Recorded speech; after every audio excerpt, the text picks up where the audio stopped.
Are you struggling in the Epstein economy? You're not the only one.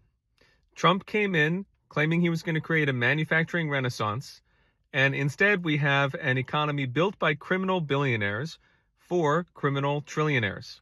So what is going on? I'm going to share with you some items from Paul Gallagher's upcoming EIR article. It's going to come out at eir.news this week that goes through really how the economy is falling off a cliff right now and what's a solution to it. So first, let's talk about the national debt, which is up to, you may realize, $39 trillion. And it's growing by $1.5 to $2 trillion per year.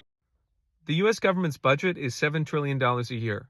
$1 trillion of that is going to pay the debt service payments, meaning the interest on the debt. So this is where the tariffs come in, because the whole point of the tariffs was to generate revenue to pay off the national debt, according to Trump. He said trillions would come in.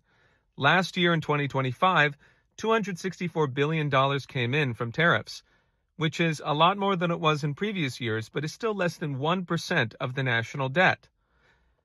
And who paid that money?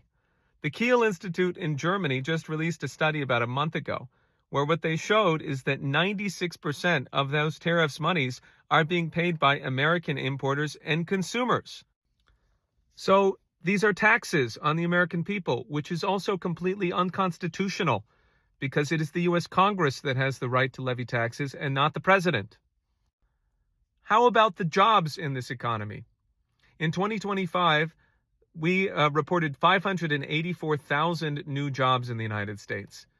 The year prior, 1.6 million. Since 2023, 200,000 manufacturing jobs have disappeared, including about 70,000 last year.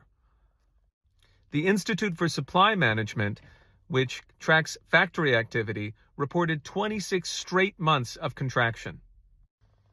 This January, the number of layoffs in the national economy is twice what it was last January. But the worst thing is what's coming. There are 3 bubbles that are set to burst at any point. The first one is the self-circulating debt of the tech companies, the so-called AI bubble. On top of that, you have the subprime industrial lending bubble, the private credit bubble. There are many mainstream media that are warning about this and encouraging regulators to do something about it. They're not doing anything. The third is the actual treasury markets themselves, which have been completely invaded by cryptocurrency and the so-called stable coins, a total speculative scam. Not only that, you've got more things going on.